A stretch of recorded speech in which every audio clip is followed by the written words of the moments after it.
우리는 어제 예레미야 37장과 38장을 같이 보았습니다.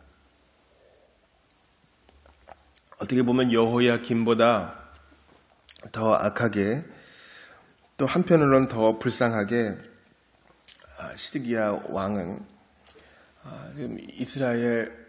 이스라엘의 멸망에 이어서 이제 남유다의 왕의 끝을 이제 마무리할 왕이 됩니다.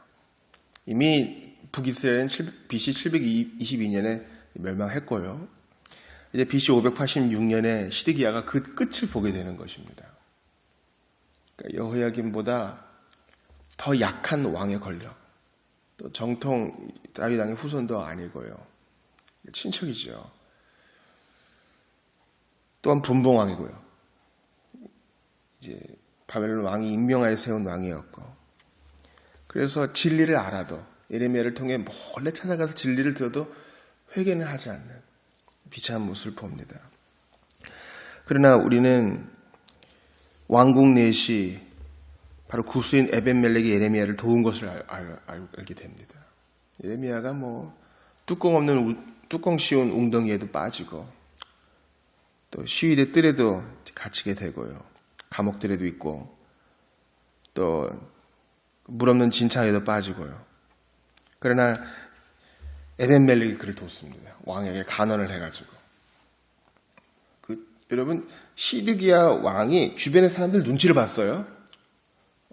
그들 좋은 대로 하시오. 맨날 이런 왕이란 말이에요.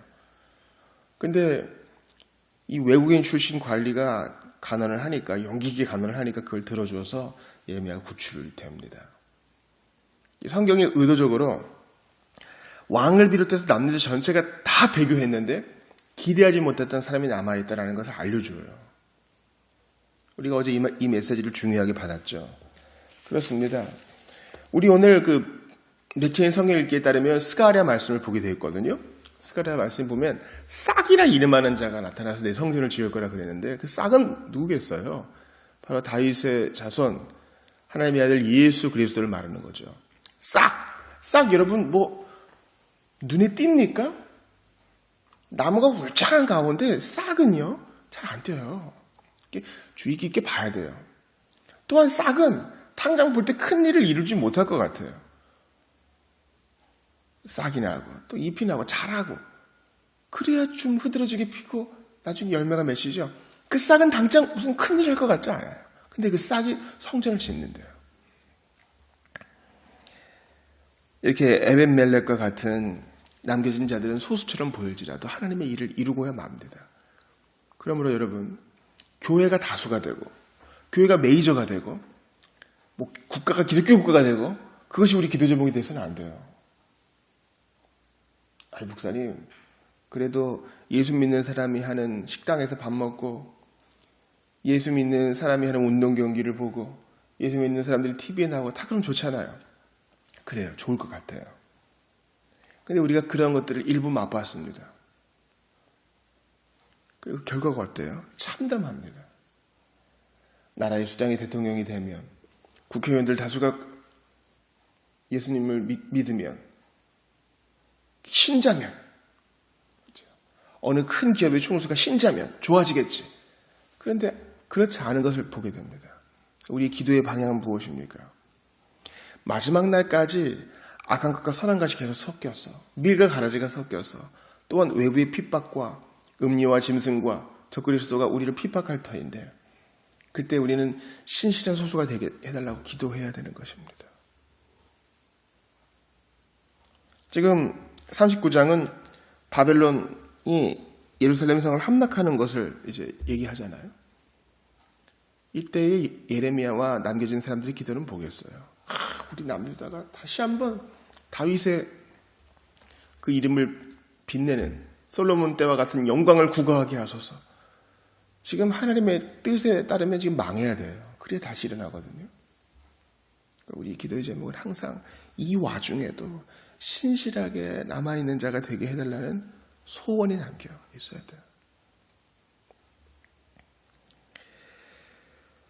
그들은 2년 동안 포위를 당했습니다. 2년이 채 안 됐지요. 2년 동안 포위를 당해서 드디어 함락이 되고 맙니다.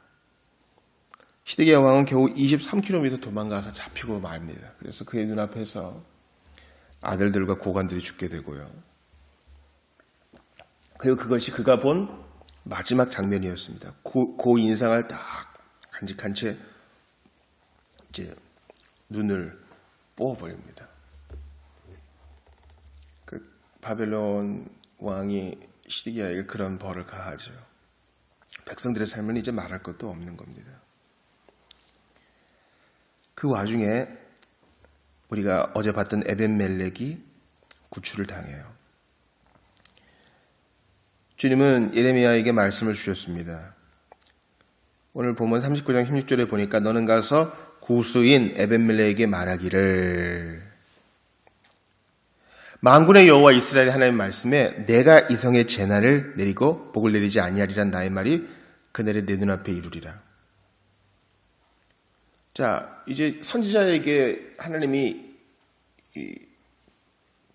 익스클루시브하게, 그러니까 선지자에게만 주셨던 말씀을 지금 구스인에게도 허락하세요.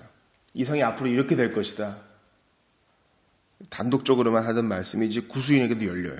그리고 17절 보세요. 여호와의 말씀이라 내가 그날에 너를 구원하리니. 에벤멜렉을 내가 구원하겠다, 보호하겠다. 하나님이 이게 말씀하셔요. 에벤멜렉은 하나님을 믿고 예레미야를 구출해낸 사람이잖아요. 내가 그 두려워하는 사람들의 손에 넘겨지지 아니하리라. 내가 반드시 너를 구원할 것인즉 내가 칼에 죽지 아니하고 에벤멜렉아 내가 너의 생명을 보존해 줄게. 내가 노량물같이 내 목숨을 얻을 것이니 너는 네 목숨 보존할 거야. 구수인이고 예루살렘의 고관이었지만 여러분 그 구수인 넷이었잖아요. 궁중 넷이. 지금 느부갓네살과 그의 군대는 유력한 사람은 죽이거나 포로로 끌고 갔다고요. 근데 다 포함되는 이 구수인 넷이 궁중 관리, 에벤멜렉은 목숨을 보존해요. 하나님의 은혜를 입은 거죠. 그 이유가 나오죠. 이는 내가 나를 믿었습니다. 여호와의 말씀입니다. 이는 왜냐하면이라는 뜻이죠. 왜냐하면 네가 나를 믿고 신뢰하고 선지를 도왔기 때문에 나도 너에게 후하게 갚아주겠다. 이런 거예요. 여러분 놀랍지 않아요? 하나님은 당연히 우리가 주님을 믿어야 되는데 그 당연히 믿어야 되는 걸 하면 그걸 마치 공로로 여겨주시는 것처럼 더 많은 걸 주세요. 여러분 어린아이 아빠가 아이에게 선물 조그만 걸 받았어요. 근데 아이가 돈이 있어요. 종이를 이 적고 저리 적고 카드를 정성스럽게 쓰고 해서 아빠한테 딱 줬다고요. 그럼 너무 기쁘죠? 그러면 그 아이가 그 선물을 만들기 위해 쓴 재료비에 100배, 200배 되는 것으로도 갚아줄 수 있어요. 그렇지 않아요? 너무 고마워. 검사해서. 그 아이가 만들어준 선물이 정작 그 아빠의 생활에는 도움이 안 될 수 있어요. 근데 더 좋은 걸로 갚아줘. 우리가 하나님을 믿고 주님을 섬기면 하나님이 반드시 우리 인생을 책임져 줍니다. 이 난리통에 예레미야와 에벤멜렉이 구출당하는 걸 보세요. 40장에도 보면요. 에벤멜렉뿐만 아니라 예레미야도 이 느부갓네살 왕에게 호의를 입어요. 느부갓네살 왕이 뭐라 그래요? 그 사령관에게 야 예레미야 특별히 대우해라 그러죠. 그래서 그에게 선택권을 주어라. 바벨론으로 가도 잘해주고 여기 남아도 자유를 주어라. 선물도 주고 양식도 줘가지고 보냅니다. 그러니까 여러분 그 큰 대국의 왕이 아주 무명의 늙은 선지자를 알아봐요. 이제 보상을 받는 것 같아요. 그건 얼마나 고생 많았습니까? 그 할아버지 선지자가 축축한 시야에도 갇히고 햇빛 들어오지 못하는 곳에도 갇히고 이제 동포들이 죽어나가고 끌려가는 와중에 예레미야는 목숨을 보존받아요. 어떤 분들이 그렇게 얘기할지 모르겠어요. 그게 무슨 은혜를 입은 겁니까? 장렬하게 죽든가 같이 포로가 돼가지고 운명을 같이 해야지. 여러분 하나님께서 예레미야를 살려두신 것은 남겨진 사람들, 포로를 잡혀가는 사람들 조롱하라고 한 게 아니라 아직 할 일이 남았기 때문이에요. 아직 예언대로서 할 일이 남아있어요. 그래서 풀려난 것이지, 또 그동안의 수고에 대한 주님의 선물이지 결코 나쁜 뜻이 아닙니다. 우리가 이 본문을 해석할 때 절대 꼬인 마음으로 보아서는 안 됩니다. 자, 완전히 시꺼먼 영적 어둠 가운데, 또 물질적, 실제적 어둠 가운데 지금 에벤멜렉이 구원을 받고 예레미야가 목숨을 보존받고, 또 남아있는 이제 느부갓네살 왕이 임명한 이 그다랴, 남겨진 남유다의 총독이죠. 유다 총독이에요. 이 그다랴가 이제 바벨론을 섬기는 것이 하나님의 뜻이다. 그러므로 그를 섬기면 우리가 안전하게 할 것이다. 선포를 합니다. 그때 12절 보세요. 그 모든 유다 사람이 쫓겨났던 각처에서 돌아와 유다 땅 미스바에 사는 그다랴에게 이르러 포도주와 여러 과일을 심히 많이 모으니라. 여러분, 지금 바벨론 군대는요, 이 8월에, 그러니까 주전 BC 586년 8월에 예루살렘에 왔어요. 이때쯤이 바로 이제 포도 무화과 올리브를 추수할 때거든요. 이 전쟁 중에 바벨론에게 바칠 것들이 많이 이제 모였습니다. 또한 이것들은 그들이 먹고 살 양식이기도 하죠. 이 난리통에 하나님은 소출의 복을 주셨어요. 그러니까 우리가 오늘 39장 40장에서 세 가지 빛을 볼 수 있는데, 첫 번째는 에벤멜렉이 목숨 보존하는 거, 두 번째 예레미야가 호의를 입은 거, 세 번째 그 땅이 그럼에도 불구하고 하나님의 사람들을 섬겼다는 것입니다. 그 주님이 지금 눈앞에 왕국이 함락되고 성벽이 무너지고 성전이 불에 타고 이 가운데서도 그들을 버리지 않은 거예요.